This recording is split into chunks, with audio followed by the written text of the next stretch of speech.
These are the mountains of central Iran.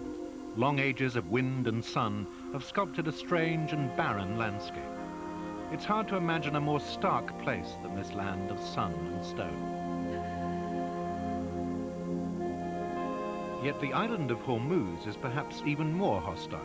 Shaken by earthquakes, scorched by the sun, it's been called the Gates of Hell. Hormuz is made almost entirely of salt.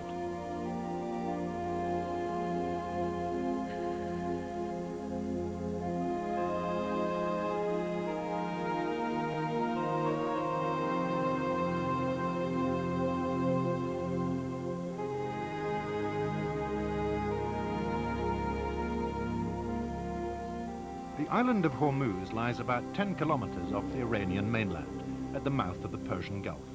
Almost circular in shape, it's about 8 kilometers in diameter, rising to 200 meters at its highest point. The Portuguese built this huge fort in the early 1500s. Its purpose was to safeguard their monopoly of the spice route from the East Indies. But the garrison was helpless without fresh water. Practically every drop found on Hormuz is saltier than the sea. These cavernous underground chambers were built as an answer to that problem.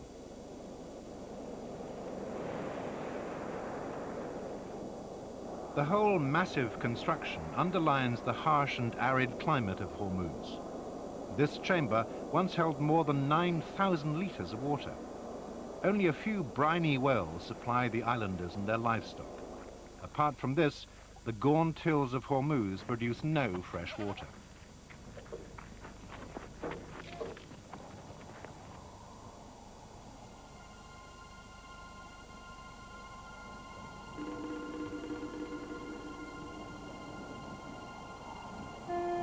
These jagged peaks are not made of rock. They're the weathered remains of an enormous salt dome pushed through the overlying mantle of rock by the collision of drifting continents.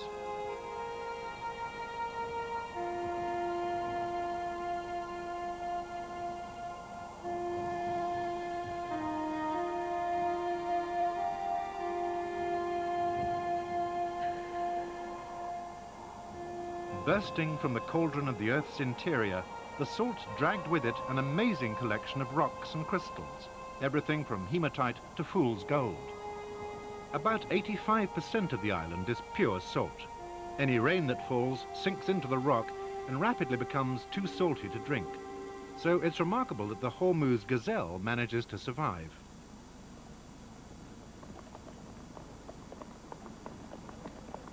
They're quite large antelope. The male stands just under 1.5 meters high at the shoulders. Like all gazelle, they're extremely fast. Many desert antelope can exist without much water. They get most of what they need from the plants they eat, but most need some water, especially when feeding their young. Local folklore claims that they purify seawater by sucking it up between their hooves. It's more likely that the gazelles know of a hidden supply somewhere in the hills.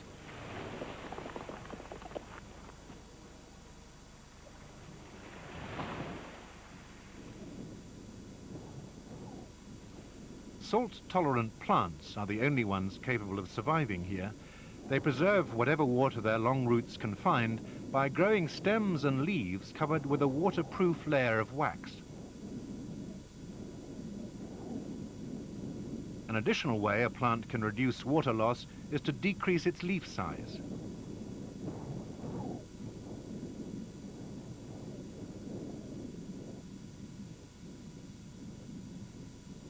Other plants have reduced their leaves to defensive spines. That way, the plant can protect itself from browsing animals and save water at the same time. But only a few places are productive enough to support even this sparse vegetation.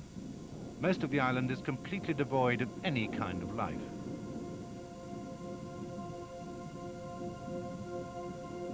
Hormuz seems almost to defy anything to survive on its barren, salty slopes. Inside the island's many caves, there's a deathly stillness.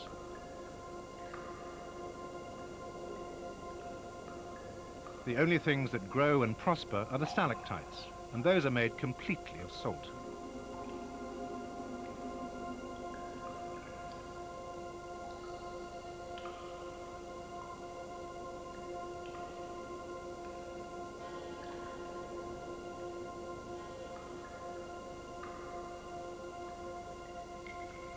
With fresh water, much more life could thrive on Hormuz.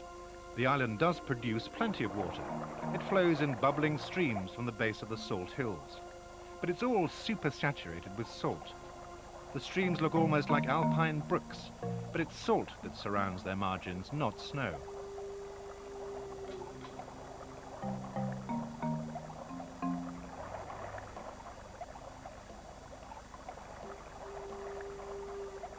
With temperatures as high as 55 degrees centigrade, the sun evaporates the water, making the streams even saltier. Wherever there's an obstruction, the salt crystallizes in strange, coral-like masses.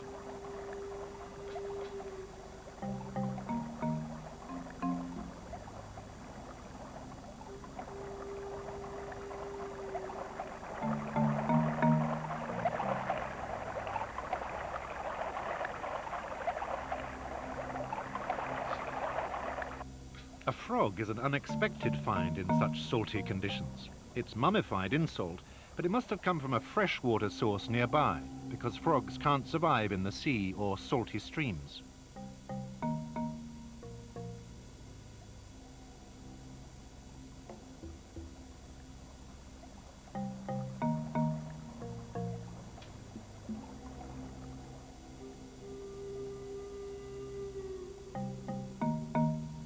Even on the seashore, Hormuz has a surprise in store. Shoreline deposits of red ochre turn the sea blood-covered. It may look uninviting, but the seashore is the least inhospitable part of the whole island. Those white, eye-catching flashes are made by tiny fiddler crabs.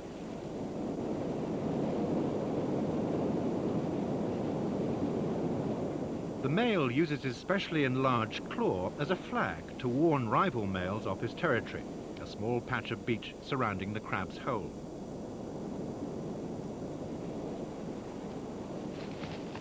If a male is challenged by an evenly matched rival, he'll test the intruder's strength to settle the dispute.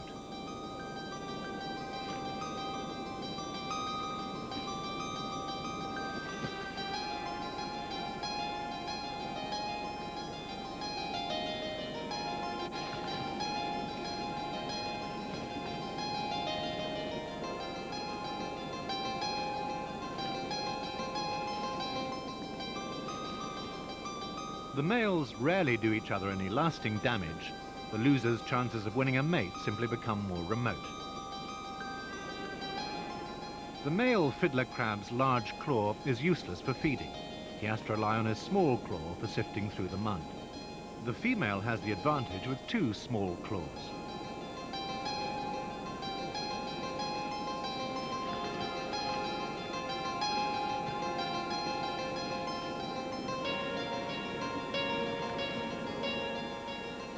Just before the tide covers the beach, each crab cuts a disc of mud to cover the entrance of its hole. The disc traps an air bubble, which enables the crab to breathe until the tide goes out again.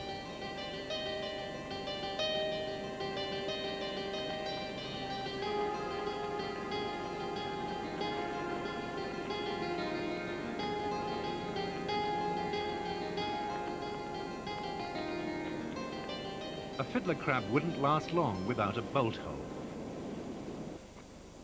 Blue herons stalk the beach looking for fiddlers that for some reason have become temporarily stranded out in the open.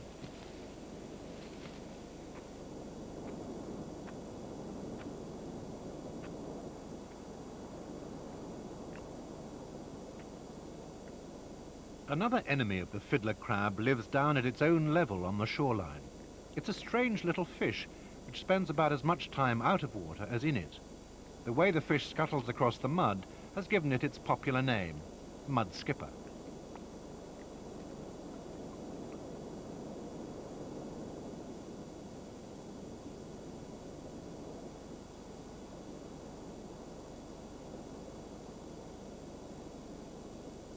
The mud skipper lives and hunts for its food on the tide line that divides the salty sea from the even saltier land.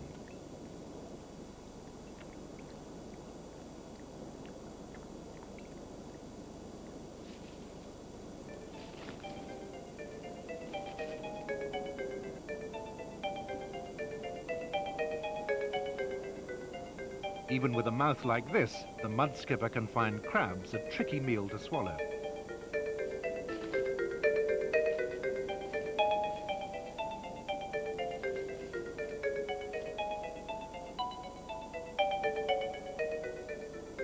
These little fish are well adapted to life on the edge of the sea.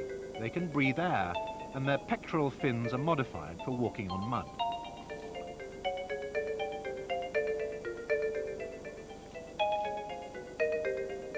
Males perform elaborate displays to attract females.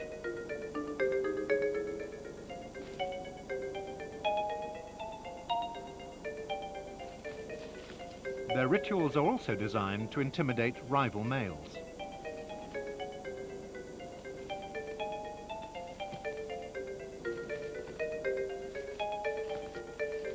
Animals living in the intertidal zone have to be able to cope with being covered and uncovered daily by the sea.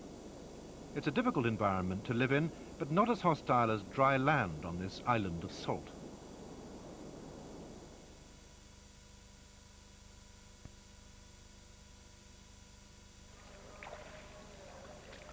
Many of the local inhabitants are fishermen, eking out a living in their dhows.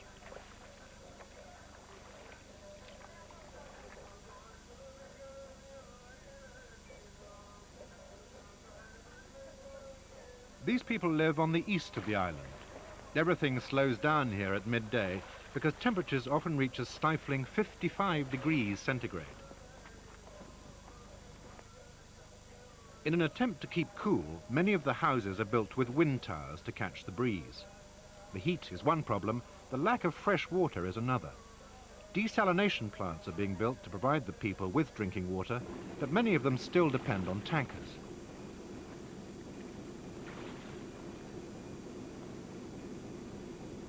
They come every day to offload their liquid cargoes.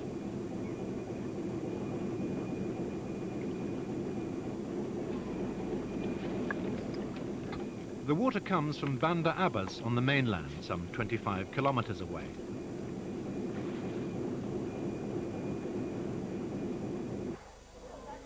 Everyone must pay for and collect his or her own water.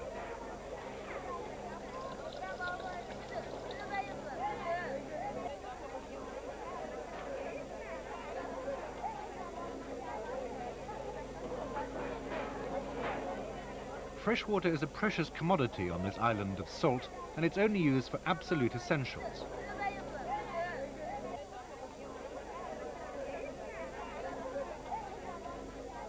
Clothes are washed in the sea.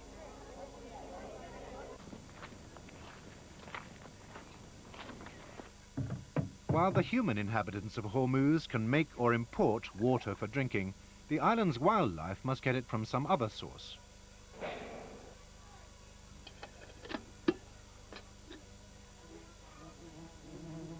Some creatures, like these bees, can get the liquid they need from storage containers round the village.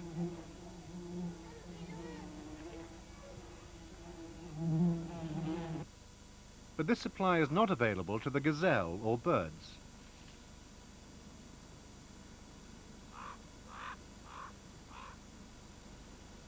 There's just one small part of Hormuz where there are definite signs of life on dry land. It's called the Konar Forest.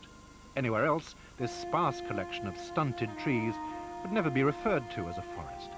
But each one of these trees is a miniature oasis of shade and moisture. This squat, bush-like tree, called a jujube, is well adapted to the arid conditions. Each branch is covered with a defensive array of unpalatable spines.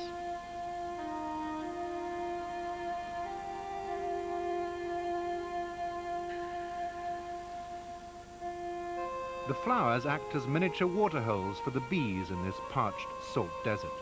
They provide liquid in the form of nectar. Wherever there's prey, there's usually predators.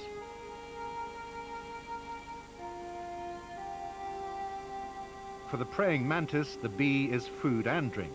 Its flesh provides the mantis with all the moisture it needs.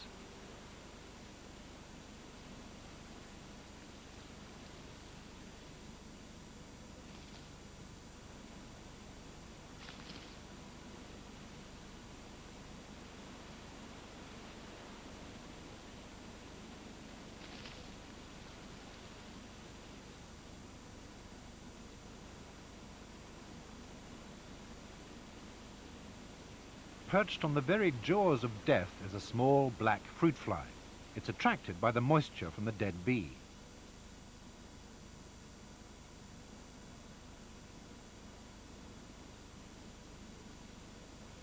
A mantis will seize anything edible, even another mantis.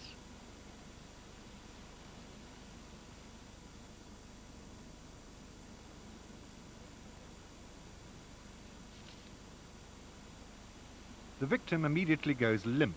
Playing dead seems to confuse the attacker. Perhaps the mantis thinks it's grabbed a branch. But as soon as the victim moves, it gives the game away and seals its fate.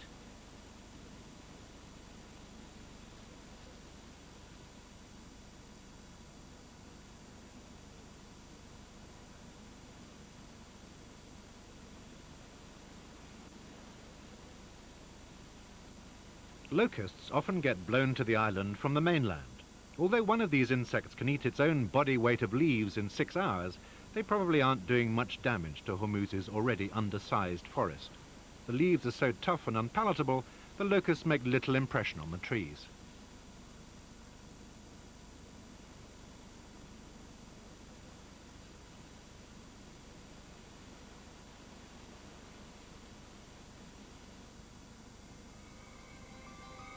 Ants are the scavengers of this mini oasis.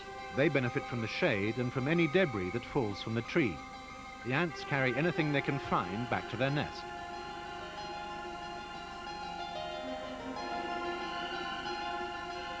Transporting a dead locust requires extra help, but it's difficult for those at the front to coordinate their movements with those at the back.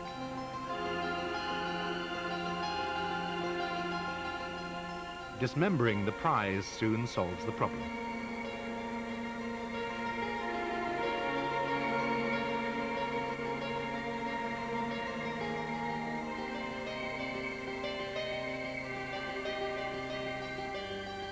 A fascinating predator with an unusual hunting technique lives at the foot of the jujube tree. Each tiny crater is the home of a creature which sets and springs one of the simplest and most effective traps in the animal kingdom. It's the antlion larva. Having dug a crater, the antlion buries itself at the bottom with only its long, pincer-like jaws showing.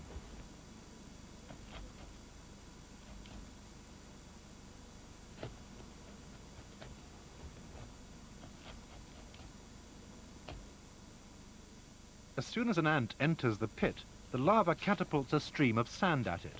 If the ant loses its footing and falls to the bottom, the jaws snap shut and the victim is drawn beneath the sand to be eaten.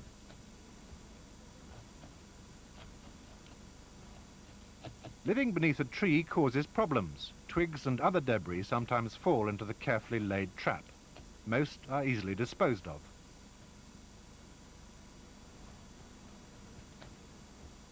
But some objects are more difficult. The jujube seed is too heavy to jettison. The antlion tries to bulldoze it from the pit, without much success.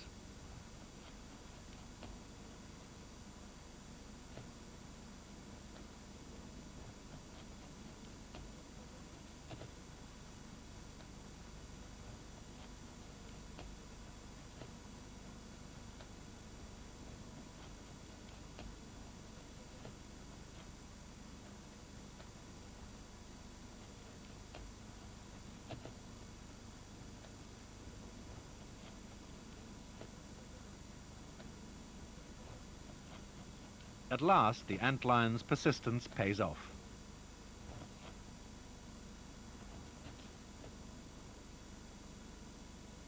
Only to be thwarted again. Bees swarm when a queen and her colony are on the move. This swarm, taking advantage of the tree's shade, are awaiting the return of scouts sent to discover a new nest site.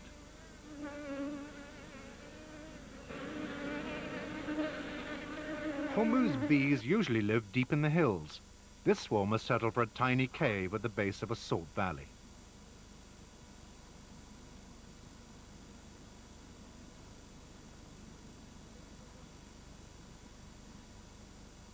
Inside, the bees are already busy nest building. A cave like this is an ideal place on Hormuz. The thick walls insulate the bees against both heat and cold.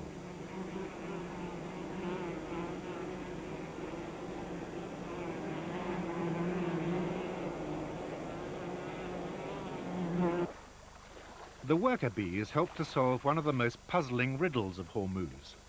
They were clustered round a seepage of water close to the shore, and surprisingly, this water was fresh. Wherever it had come from, it hadn't been contaminated by salt. The soil above it was the sand of an old shoreline. But this still didn't reveal where the water comes from on an island that gets almost no rainfall each year. There were no frogs living here. On Hormuz, frogs are only found around human habitation and only come out at night when it's cool. They depend on leaking taps from the drinking supply.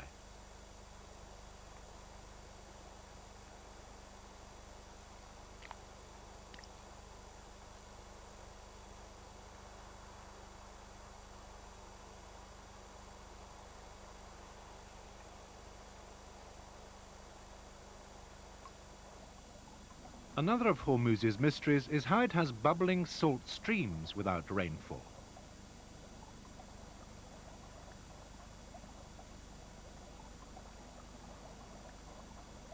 The answer is very simple but easily overlooked.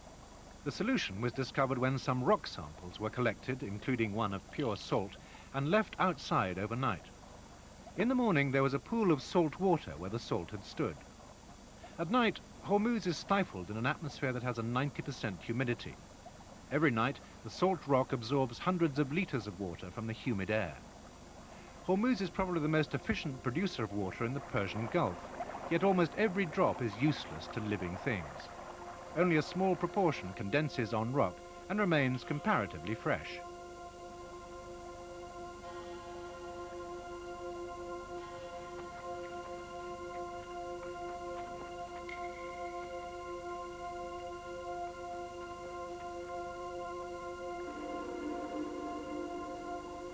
Hormuz is a harsh place, but for the few creatures that have solved the problems of living here, there are compensations. There's little competition, and until recently, the threat from humans was minimal. But that is changing. Immigrants, development, and industry have all come with the arrival of desalination plants, which will make fresh water readily available. Today, no one knows what the future holds in store for the wildlife which still survives on this island of salt.